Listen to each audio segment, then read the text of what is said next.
बता देते हो तो परेशानियां जो है तुम्हारे पीछे जो आने वाली चीजें रहेगी वो आपको साधना में बैठने से पहले परेशानियां आएगी जी। जैसे मान लिया जाए कि तामसिक वाले शॉर्टकट करते हैं 21 दिन में, 30 दिन में, 31 दिन में कर लें, जो तामसिक होते हैं जी तो वो शमशान की चयन करेंगे या जंगल की चयन करेंगे, जो एकांत मार्ग जो चयन करते हैं। जी। बोलते हैं कि जब ये साधना के लिए जुड़ेगा किसी अच्छे गुरु से, जी। अच्छे गुरु से जुड़ेगा तो पहले तो सब कुछ हाँ डन, सब सारी चीजें हो जाएगी। जब तैयारियां करेगा तो घर में कोई टपक जाएगा जी। या घर में कुछ अड़चने आ जाएगी, कोई हॉस्पिटल चलेगा, कोई ऐसे विवाद हो जाएगी कि आप वहां तक नहीं पहुंच पाओगे। जी गुरु जी। और गलती से यहाँ से इनको छोड़ के वहां तक पहुंच गए तो तुम सिद्ध नहीं हो पाओगे। जी। तो तामसिक साधना करने वाले प्राणी को पहले मंत्र दीक्षा लेकर पहले अपने घर में ही उसे सिद्ध करने की कोशिश करो, जाप करने की कोशिश करो, क्योंकि घर छोड़ोगे तो तार टूट जाएंगे। तो घर में रहोगे, अगर वो एक बार चलो ठीक है कोई बीमार हो गया, कुछ हो गया तो चलो भैया तुम्हारा खंडित हुआ तो कोई दिक्कत नहीं, इसमें परेशानियां नहीं होगी। जी गुरु जी। उनको भी देख लो, फिर दोबारा आप कोशिश करो, दोबारा करो, 4 बार, चौथी बार करो, 5वीं बार करो। जब तुम्हें ऐसा लगे कि भैया परेशानियां धीरे धीरे खत्म हो गई, तब तुम किसी गुरु की सन्निधि में जाके साधना करो। जी।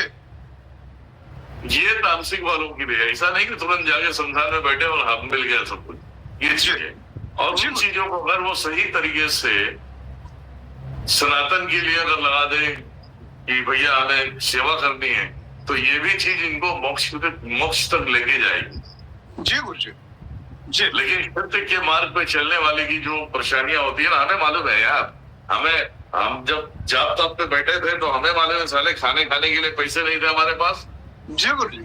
पैसे पहले जो भी फिल्म लाइन वगैरह सब तो बात की बात है, जो पैसे थे बैंक में जाने के लिए हमारे क्या होता था कि हम किसी को टच नहीं कर सकते, जी। किसी से हाथ मिला नहीं सकते। ऐसा नहीं कि पैसे नहीं थे, जो कैश थे पैसे वो खत्म थे। जी गुरु जी। बैंक में पड़े पैसे, लेकिन बैंक में हमें जाना नहीं है। जी।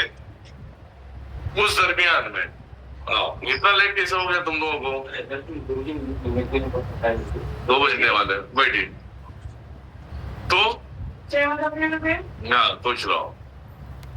तो मैं जाता नहीं था, मैं सिर्फ भैया जो मिले वही, तो राशन पानी जिसे हम जानते नहीं तो वो राशन ला के दे रहा है मुझे।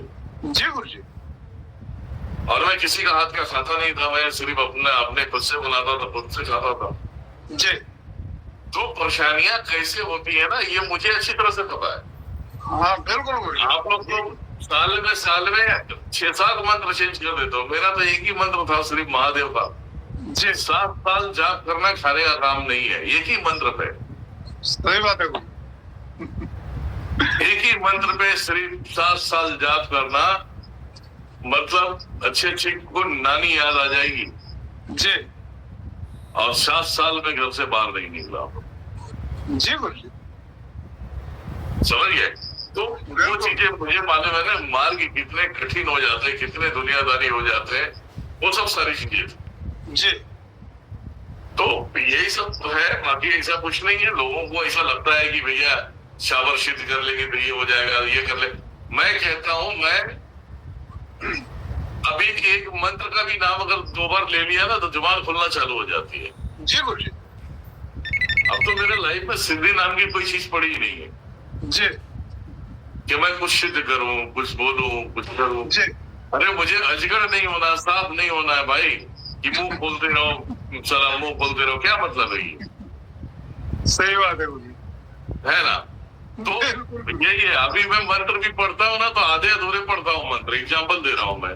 जी गुरु जी। मंत्र में जो मंत्र पढ़ता हूँ मैं, आधे अधूरी पढ़ूंगा पूरा मंत्र होगा, लेकिन उससे बीच की टूटियां छोड़ देता हूँ मैं, क्योंकि वो टूटियों से जुबान खुलने लगता है। जी गुरु जी। जी। तो मैं बोला अगर मैं जुबान खुद की खोल के रखूंगा या मैं खुद एक्टिव होके बैठूं पूरा, तो काम कौन करेगा? महादेव सही बात है गुरु जी। माता आगे करेगी, माता बोलता हूँ अब सब कंट्रोल माता माँ दुर्गा के हाथ में है। जी जी गुरु जी। पहले स्टार्टिंग में जब बैठक लगती है तो मैं सीधा बोलता हूँ माते कुछ आना नहीं चाहिए, सवारी नहीं आनी चाहिए या कुछ एक्टिविटी नहीं होनी चाहिए, जी ये तुम ही कंट्रोल करना है ना। तो वो माता कंट्रोल करती है। जी लोगों ने देखा क्या है, सवारियां चल रही है तो कपूर को जला के इसे जुबान पर के खाना पड़ता है।